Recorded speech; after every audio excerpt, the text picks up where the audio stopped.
In every conversation, a thread kept returning. That transformation doesn't begin with action, but with awareness.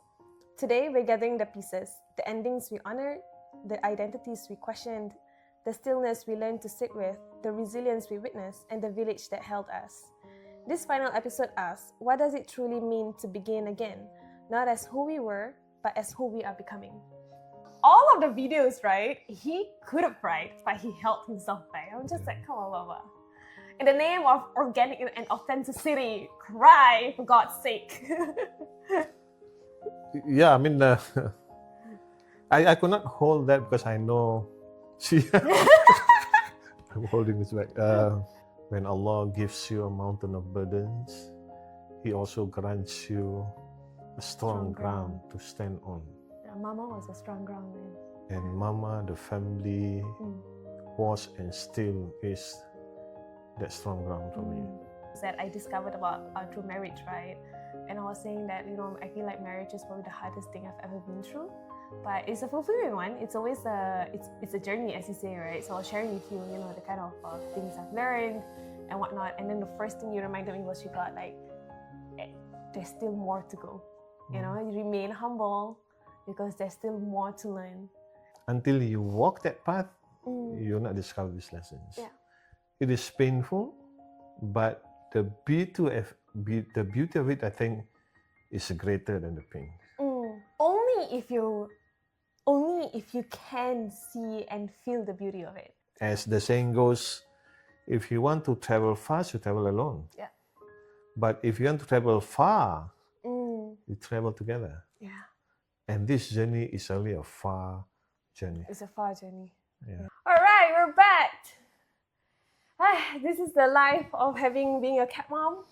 So there was an incident. My little Portia, my baby angel, she just pooped. And she kind of had an incident where she kind of terlepas lah. Yeah. It's okay, it happens. It's okay. Okay, so we were talking about, a village. And what it means to actually, have a village and be a villager. And to actually be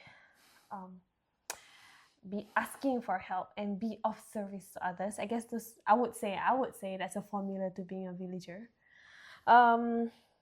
So just to move on from there, I want to talk about also your episode with Mama, about parental and childhood trauma. That was a very interesting one. I was crying while watching that as well.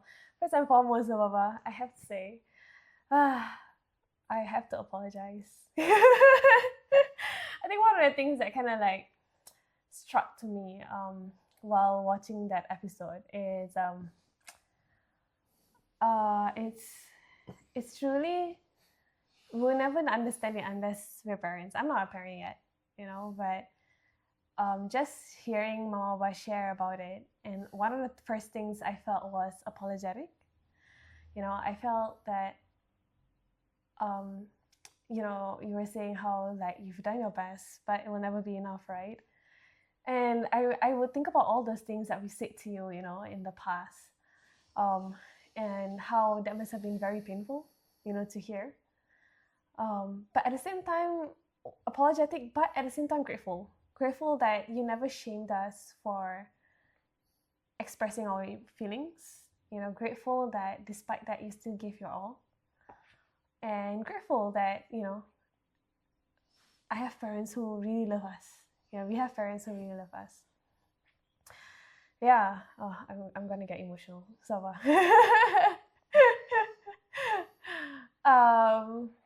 and it was really not easy. Honestly, when Mama and Baba were talking about it, right? It wasn't like it happened the one time, There were multiple conversations. That was years of conversations, and again. And I think as a child, while having those conversations with Mama and Baba,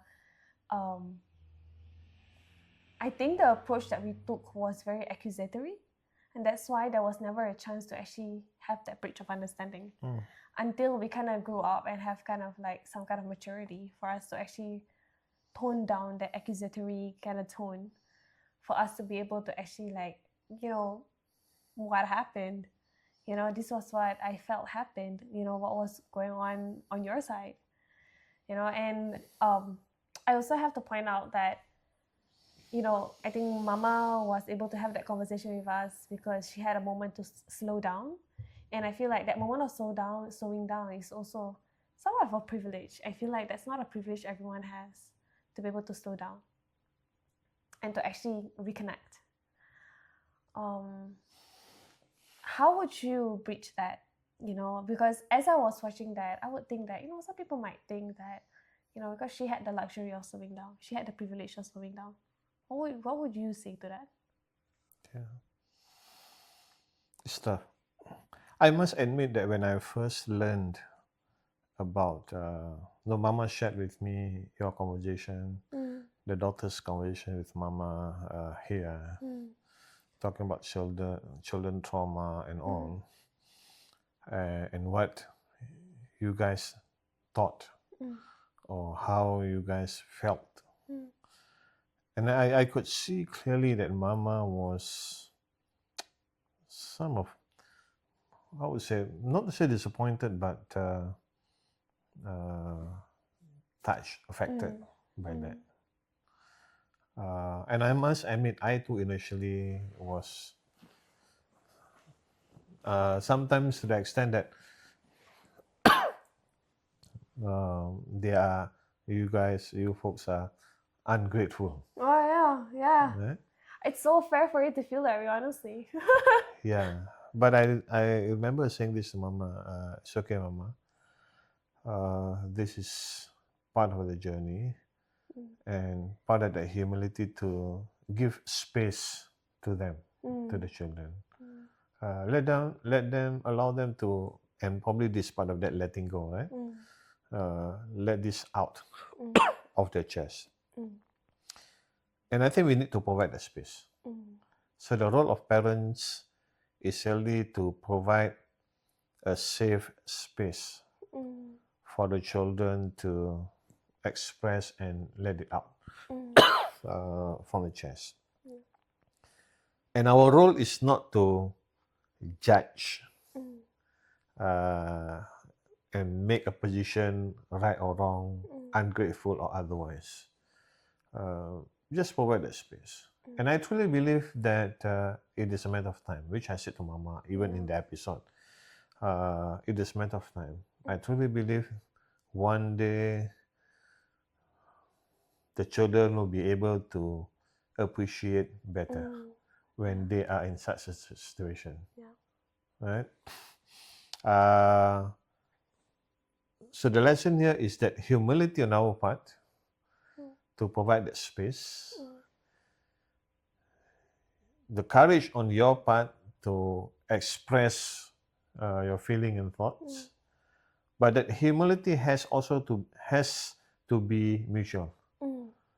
You too must be prepared to discover and learn. You are unable probably now to appreciate it, but I'm pretty sure that the time will come in a certain condition, under certain circumstances, you'll be able to recall this. And that requires that humility. It requires that courage to acknowledge and admit. So therefore, to your marriage, to Kakak's marriage, my message was, and this is written in Bunayya, the book, we are not the best parents. We recognize that we have our vulnerabilities, our shortcomings. We are not the best. But we have given the best that we could for that time, under that condition, for that particular context. We have given the best. It may not be the best, but we have given the best. So now you have the opportunity to build and nurture a family you deem the best. You deem necessary, the most appropriate, the most ideal, or the best. You have the opportunity to do that. And I will not interfere. And therefore, I said to Mama that give them the space and let us not dictate and really tell you guys how to manage, how to educate your children. I give you the space. So Now it is your turn to do that. Yeah, But now. sorry, so Yeah, but I sorry. said Uh-huh. be humble. Yeah. Be humble to learn and listen, because you will also discover that you're also imperfect. Yeah. And probably your children, our grandchildren, Yeah. will say the same. Yeah. Yeah, oh, there's so much to talk about there. There's so much I want to say. In a sense where, okay, maybe let's rewind a bit in a way where how I was able to even have the conversation in the first place with Mama and Baba. I think for me there was a moment of like a switch for me to be able to kind of like tone down my pains in order to actually listen and be able to have that conversation with Mama Baba. For me, the moment it toned down and how the pain lessened, and I would say I'm more I would say I'm more of the lucky ones in a sense where I managed to have this moment of switch, and perhaps I don't know whether it was the dua I made or whether my own efforts of actually really figuring out where am I carrying this burden and this weight, right? I mean, of course, it started with therapy. I was doing. I think for why I even started therapy was because I felt like my life was normal. I wasn't going through like big challenges, but somehow I felt like there was a block, and that's why I started going for therapy.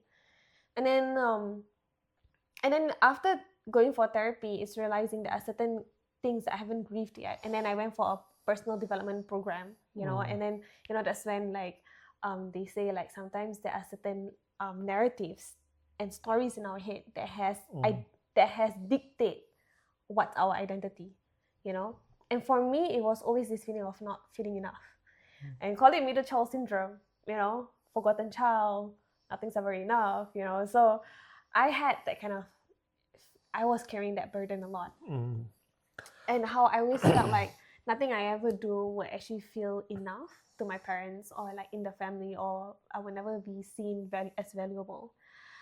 And then that narrative was always there, And then I went for this program, and I was just like, and then they were saying that something must have happened, sometime in your childhood, or that has created a narrative. And the first thing I thought of was during the time I had to take the entrance exam for engineering. And after I finished, and I remember that was a time where I just came back from Turkey, right? So everything in my head was Turkish. So I was looking at the Arabic exam, I was just like, all I could see was Turkish. I was translating in Turkish, so all of those Arabic words, I was just thinking in Turkish. So my brain was operating in Turkish. So I didn't do well. And then when I left, my mom was quite upset because it was really hard for Baba to actually get entrance exam because it's not common for me to transfer at that time. So Mama was upset. Mama was actually scolding me and nagging at me. And then Mama was saying like, oh, how could you do this? Baba worked hard to get you this exam. And like you didn't do well. Did you not prepare yourself? And somehow whatever she said implied that I was not doing enough. I remember that was that was really hard because that was the first time that I actually really broke down and I actually left home. Because the moment we took that happened where we were on the way home, and the moment we reached home, I left. I called you and I met you, and I remember we had like the ice cream with Swenson's.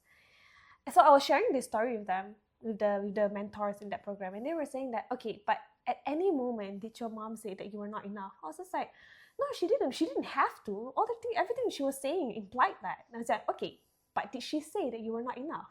Has there ever been a time where your parents said that you were not enough? At that moment, and then I was fighting it, and then he was just like, okay, Shifa, did your mom say, it's a yes or no question, okay, did your mom say that you're not enough? And I was just like, no. And then I was just like, yeah, she just questioned whether you prepared yourself. She just questioned, and she was riled up with her emotions, but did she say, even in those heightened emotions, that you were not enough? And then I remember at that time my hands were shaking. And then that was really the ego death moment I had. And I remember at that time I was shaking. Kakak was in there with me. Kakak was just like, I was just like, okay, I get it now. And he was just like, okay, all right, I'll let you sleep with it. And then we ended the call. The moment we ended the call, I just broke down crying. And I remember how I remember how guilty I felt towards Mama for holding all that resentment toward her. And then the moment all of that kind of just like broke down, that it was a self a self-identifying narrative, that I was not enough. And I said, like, my mom made me feel that way. But she has never said it to me. And this whole time, the whole time, I was blaming her for it. And then with the moment all of that crashed down, and I was crying, and then I actually had that conversation. I told Mama, like, Mama, I'm so sorry. I actually just said, I'm sorry that I actually put all of this on you. You've never made me feel that way. If anything, Mama has always given me the space to explore. Mama has always gave me the space to do what I want, and has always encouraged me because she knew I could do it. How has that ever been? How is that indicative of, like, me not being enough? And then that was when I realized that sometimes these are the things that you feed yourself. And then there was a moment that was like an ego death, where I realized that, like, I needed to listen more. I had I had this whole time I had it wrong, and then I think from there on also, it was that humility that I realized that, my parents are normal human beings. They're going through this life the first time as well. And I realized this, like, they probably thought they were doing better than their own parents, and yet they still make mistakes. And then now, as someone who's not a parent yet, right, I don't dare think that I will actually do better than my parents, because I'm gonna mess up as a parent as well, So I don't dare think I will actually do better, so yeah. So I realized that was the moment where I was just like, that was really the moment where everything in me, just all the resentments just crumbled, and I was actually able to actually have that bridging conversations with Mama and Papa since then. Yeah. And I feel, again, like I said, I was lucky enough to actually have that moment, to actually change that narrative, because I've had this conversation a lot of times with a lot of friends who are not able to identify what are the things that actually feed them that self-identifying narratives, for them to be able to actually let go of the resentments, and that itself is a journey for them, because I can't tell them when, because that's their stories, their life, right? Yeah. So we all have moments. Yeah. We are imperfect. There are moments, and we also must be humble enough to recognize that that a particular moment, or even two moments in life, do not define who you are. And we must allow such moments. So this is where we talk about slowing down, go to your silent space, plays an important role. To reflect and just to cool down. And precisely why Rasulullah Sallam taught us, when you're angry, so what do? You take wudu. To cool you down. Sit down, lie down, just don't say anything. Because often we react. Now I want to share, if I recall that moment, right? My perspective, and I had to cool down. I must admit that there was a degree of disappointment. And probably the immediate reaction was, alamak, what happened? Because I truly believe that you're able. I truly believe. Yes, remember, I have my critiques of the the assessment process.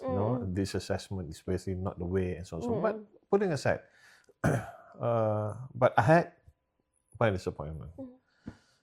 But alhamdulillah, cooling down, go back to your space, just reflect, and afterward, had conversation and say, okay, let's move on. And I remember probably telling you in our conversation, no, there's nothing much that we can do. Move on. And I do not think that examination, that process, test, and the test defines you. Right? It's just a process, and then we leave to Allah subhanahu wa ta'ala.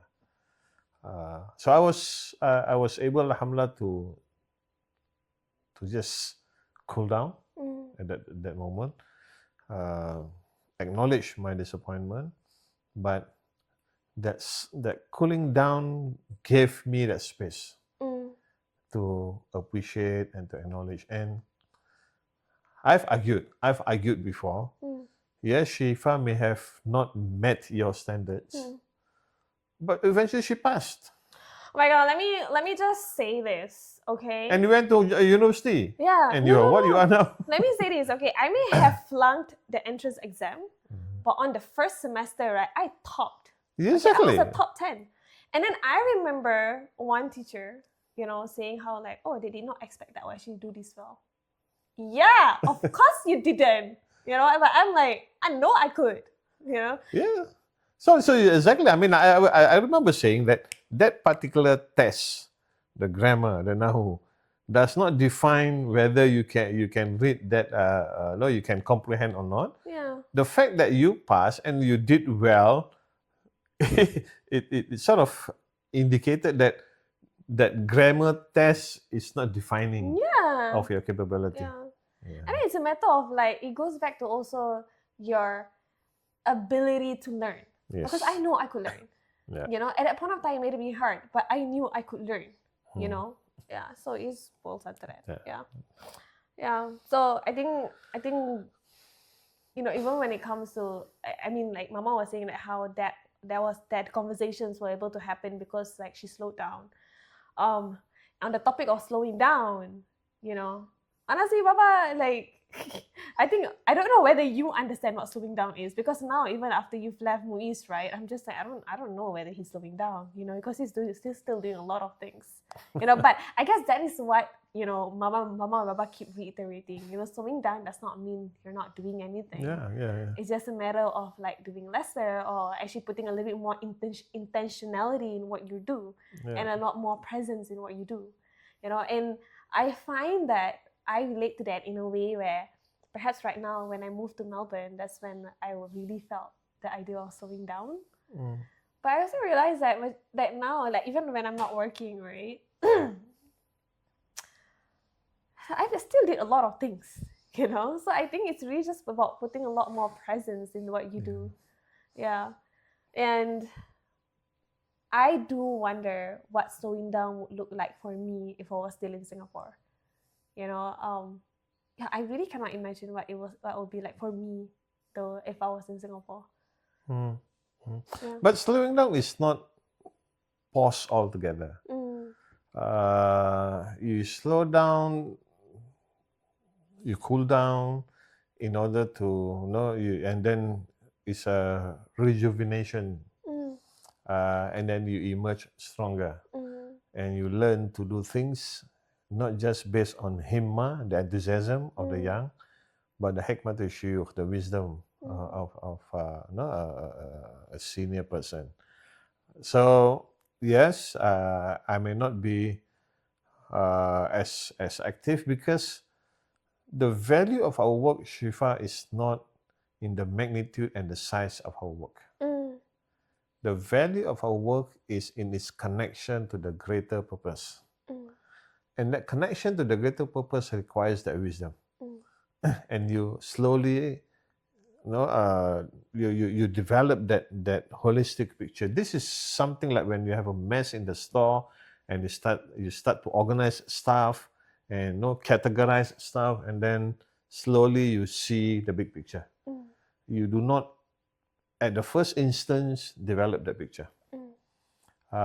So with all this experience, a lot of parts, this slowing down allows us to just sit down and organize stuff and then connect parts to the whole. And that requires certain degree of wisdom. Yeah. And wisdom to me is really the ability to connect parts to the whole. To connect parts to the other parts and then connect to the whole. The whole, I mean the purpose, really the why you do what you do. Yeah.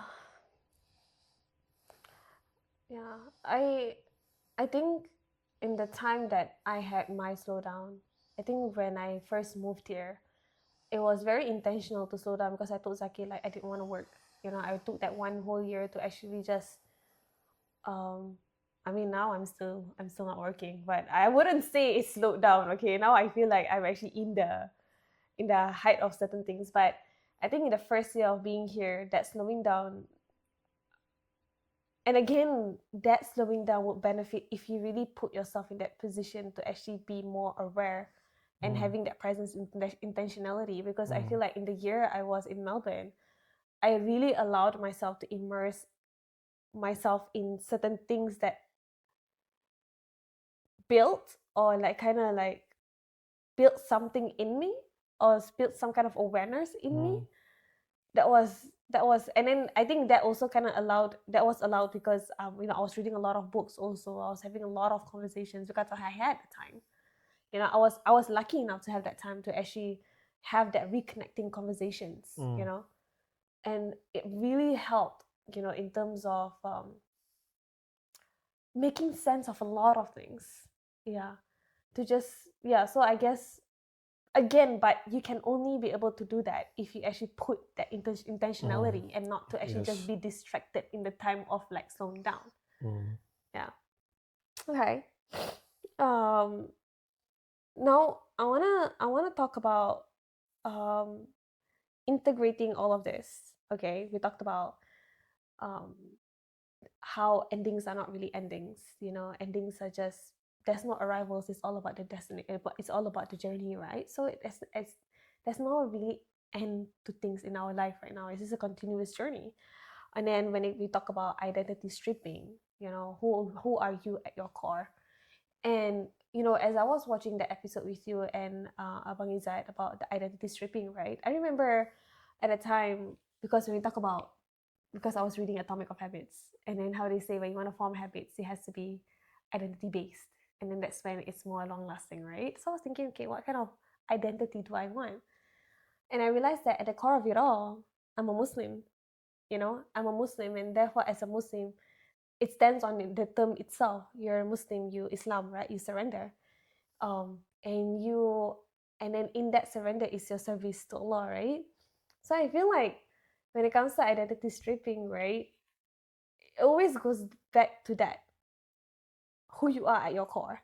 And who I am at my core is a Muslim who serves Allah. And I have like at least I have like certain mottos in life.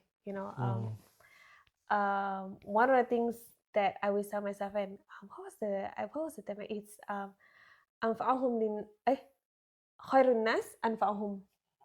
Right? Is it what's the statement again? Khairun afdalun nas khairun nas Khairun nas anfa'ahum, right? That's one of the things. That was one of my self-identifying motto. The best of the people are those who are beneficial to others, and that is in their service to others, and in their service to God. So that's when it comes to identity. At the core of it all, we're, like you said, we're servants. And yeah. So and then we talk about stillness and slowing down, having that space, to actually reflect and to connect the dots, to actually get the wisdom of things. And then rising, when we talk about rising up together, is having that resilience that whatever it is that you're going through, the resilience to rise up, it has to come from a place of humility as well. I feel like everything just boils down to that. Even when it comes to having the resilience to actually move up, it's actually having that humility to actually tell yourself, this is not everything. Whatever I'm going through is not everything, and it will pass. And then having the village, because again, rising up together, right? And having the village to actually move up and move forward together. Because you can't be moving forward. We were just watching a movie, right? Liz Murray. And then one of the things that struck the most to me was how, like, she wanted to actually go to school, and her friends just like, why are you dreaming about school? That's not the life for us.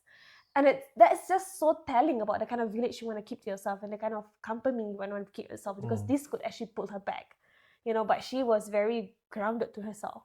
And then I feel like it's very telling when you're actually with people who actually push you forward because they want to move forward as well. Yeah, so carefully, and then when put all of this together, it will actually help you to your renewal and transformation. So it's the honesty you have about who you are as a person, the humility to slow down and having the resilience to rise up again, and also the companionship in your village to actually go through that formation and renewals. Yeah. Yeah. So I want to hear your thoughts about this. I wish I could draw, but the way I visualize these conversations thus far is, uh,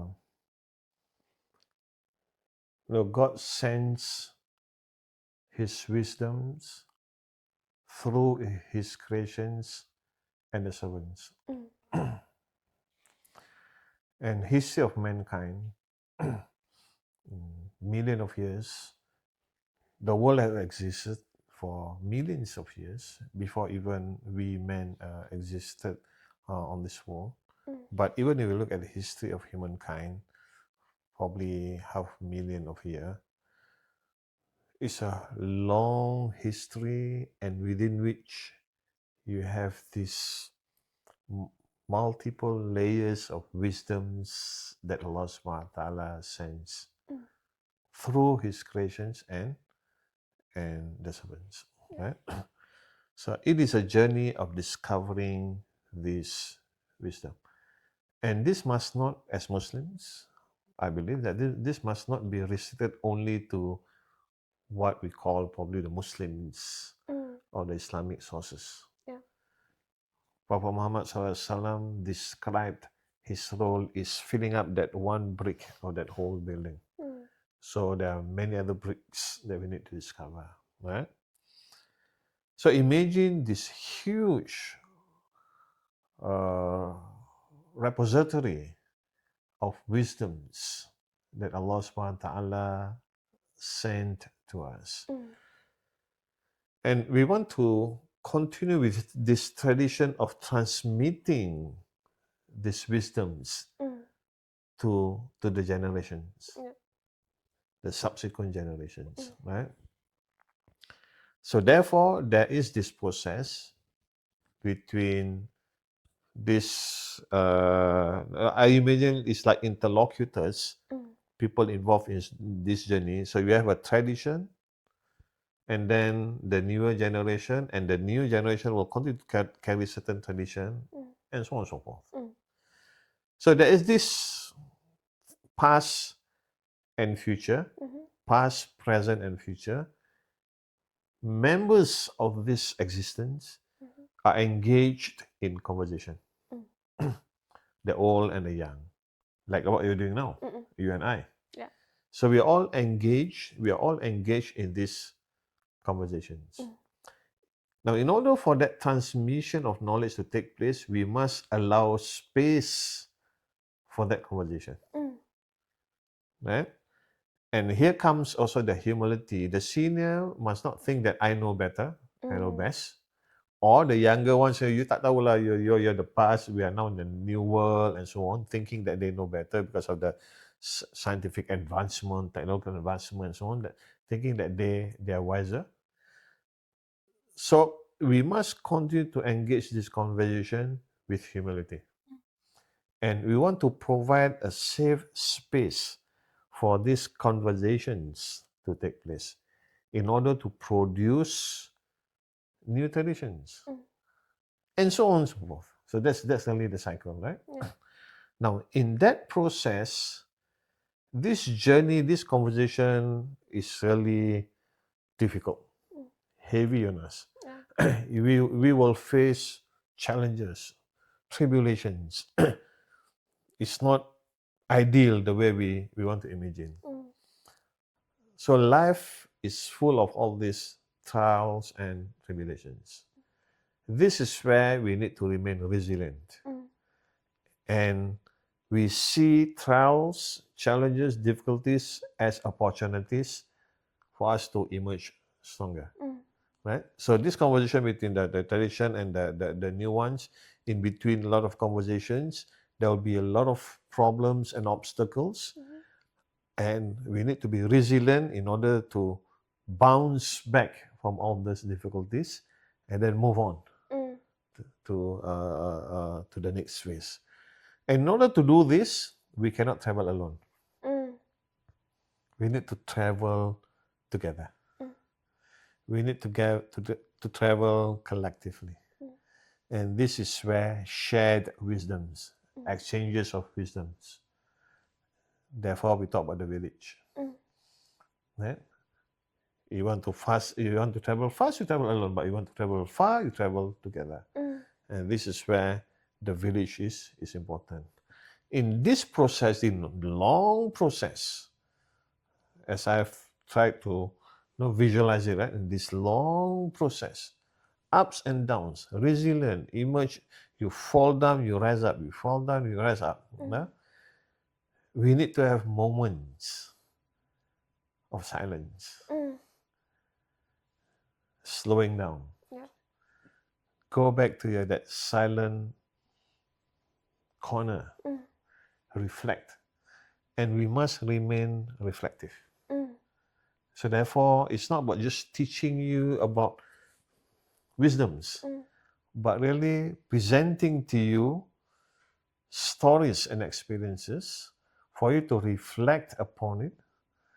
And as a result, you probably develop a certain wisdom based on the context. And this is what we call the dialectical process. You have the thesis, you have the antithesis, they interact with each other, and they produce synthesis. Yeah. Right? So that process is important. So therefore, we started earlier. I started earlier by saying that these conversations are not structured, and I came to these conversations raw. Yeah. I did not prepare anything. That was by intention. Yeah. I want to listen to you, and then how do I react, and how do I process all these points, and it's raw so that we can come up with something meaningful, and we must allow such conversation to continue to take place, and the humility to recognize that I do not know everything. Yeah. Even if you are senior, if you are old, and I continue to do that. I continue to enjoy this conversation. There are many other conversations which are not recorded here. Yeah. We are engaged, and I've learned a lot, and we must allow that process. So that's how I connect all those episodes under this season. The process of renewal that continues, the engagement within traditions, and what are necessary elements in order for that transmission to take place, and we continue to reinvent traditions and pass on these traditions and wisdom to those who come next. Yeah. To add on to a value to all of this, right? We talked about, the resilience, the humility, the village. One of the things that I wanted to really also put into mix all of this, right, is really the self-compassion. Because I find that sometimes all of this is hard to actually intertwine, or it's hard to actually reflect upon, or it's hard to actually kind of internalize, because sometimes you're in survival mode, right? And when you're in survival mode, right, sometimes your capacity may not be as much, right? And then sometimes when you're in survival mode, your inner critique is very loud, and that's why I find that self-compassion, especially now, in our current time, having that self-compassion, or just compassion in general, is so important. Because you will not be able to do that kind of self-reflection without having that kind of compassion towards yourself. And then that self-compassion also comes from humility, right? To also, like you said, recognize your vulnerabilities and recognize your faults. That self-compassion, in a sense, where to allow yourself to be helped, to actually get the help for your villagers as well. So in the mix of all of that, I really want to strongly iterate the importance of having compassion towards yourself, and this was one of the biggest things that really helped, in terms of propelling me forward as a person, be it in whatever relationship I have as well, be it my marriage or my friendships or with my siblings, is self-compassion. And this was something that I really learned from Dr. Brene Brown by reading her book, The Gifts of Imperfection, right? is really just having that compassion towards yourself and compassion to others. Because Mm. once you have that compassion towards yourself, realizing that you're not perfect, and then that's when you have your lens change and you start seeing others as someone who are imperfect, and therefore you can project that compassion to other people as well. And that's how we have a society that's just helping each other out, you know. Mm. Yeah, so I feel like in the mix of all of that, I would want to really, if I were to be out, you know, if there was a message I would actually put out there, and the main message now, right, it will really be talking about what it takes to actually have that self-compassion, you know. Because I see a lot of people struggling with this, how to have that self-compassion, you know. And it really comes to actually breaking down whatever you've somewhat built, the walls you've built inside of yourself. Yeah. And also that self-compassion also comes from really truly if you want to put in religious lens, right, in a spiritual lens, is really realizing that if Allah can forgive me, why am I being so hard on myself, right? If we truly believe that Allah is the most forgiving, Allah is the most compassionate, and therefore I should actually also kind of give Sure. myself that kind of compassion, right? Yeah. So it's really internalizing those values in yourself, you know, to be able to kind of move forward. Yeah. Sometimes we are not able to acquire or have that self-compassion. It's not because of us, but it is because of certain standards set by others. Yeah. And we are not forgiving, we see ourselves not meeting those standards, expectations. And those standards and expectations are not ours. Yeah. These are set by others. Yeah. For whatever reason, whatever process, so on. Yeah. And therefore we are not compassionate because we see ourselves not meeting those standards. So it is equally important that as a village, we also understand this. Yeah. Right? Need to have that humility, create a space, and really the principles and values are not many actually. The roots, there are not many, but we sometimes set the wrong principles. These are not matter of principle, but we see that as matter of principle. So that self-compassion is partly due to standards set out there and not meeting those standards, and we see ourselves we have failed to meet those standards. Standards that are not set by us, and probably often they are not set even by the principles and the values, the faith and the religion. Yeah. Okay. Yeah. I find that all the conversations that we've had that I've seen, you know, I mean, I'm the lucky one here because I'm the one editing everything, right? So I have firsthand access to all the conversations, and I found it really. I mean, of course, this is our last episode, but I definitely look forward to our next season. You know, what kind of conversations we have. Yeah, but I think this was a really good run so far. You know. Yeah. Yeah, we talk about pause, slowing down. So this series also needs a pause. Yeah. So while we have concluded the season one, this allows us to slow down and then reflect on some of these conversations before we decide on the next season, what we do next. I must admit that these conversations are heavy on me. No, it's not like it's not easy. Yeah. It's not like teaching a subject. Yeah. When we teach subject, we have the structure, we tell this is the definition, these are the conditions, and so on and so forth. But we need to reflect. And I think that is what we need, even in our systems, in our education system, even in our religious teaching. Really need to help others to learn how to reflect. Yes. Right? And Need it's not to teach it's them how easy to reflect. teach. right? Yeah. But it's not easy to get you to go through this process, think about it, reflect, and you arrive at your, your conclusion, however temporary, Mm. but you need to arrive at that, Mm. and that sometimes we are lazy to think about all this, That's true. right? That's true. So therefore, Because it is heavy, it is heavy. It's heavy Yeah, a on lot of me, people would just kind of brush it off, be like, you know what, this is Yeah, too exactly. much. So this 6 episodes, listening to you, the questions, and I'm thinking about it. It's heavy. Yeah, Yeah.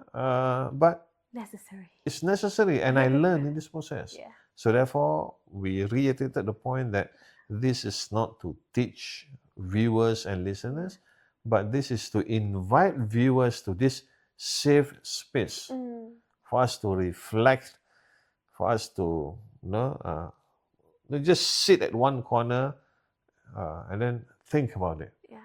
It's difficult. My book, the Ya Bunayya book, is not a book that you read from page 1 up to page 100. No. Right? I've said this many times. You can read at any pages. You can start from any pages, any entry. You take this one entry, and I want you to think about it, Yeah. reflect, And then revisit. and then revisit again. And Yeah. then you take the other entry, the other page of the book. You take it out, think about it, right? And we may arrive at different conclusion, which is perfectly okay. But to remain reflective, that's key. Yeah. Yeah. Yeah. So far you've only had conversation one-on-one, and one of the things that I really want to do for our next season, right, is to get all the daughters to sit down with you. If you thought this is heavy, wait till we have all the daughters sit down with you. You haven't had a conversation with Shadra. You had a conversation with Kaka. No, Kaka wasn't there, but she was there with you and Mama. So you haven't had a conversation with Shadra and Kaka. So imagine all the 4 daughters with you. Yeah, that's something to look forward to. Okay, Baba. Okay. Yeah, I look forward to the next season. But in the meantime, with this pause for Ya Bunayya, I hope everyone has enjoyed whatever conversations. We are more than happy to hear your feedback and your comments, and whether you have any other topics that you might want us to actually discuss. Whether you want to invite someone to have the discussion with Baba, we're open to that. I don't know whether we can get that person. Obviously, if you want Taylor Swift to come and talk to Baba, that's not going to happen. But yeah, so if you have any feedback and comments about how the conversation has been carried out, you have any topics that you want us to talk about, we'll take in consideration for our next season. And yeah, I hope you have benefited from our conversation thus far. Please remember that conversations are what connects, and to keep your village close to you in this moment, in the moment of your stillness, because being alone with yourself is good, but being alone with company from others in the reflective process is also good and sometimes necessary. Yeah. So my parting word is, this kind of process, this reflection, is not meant only to the so-called the educated ones, with qualifications and so on.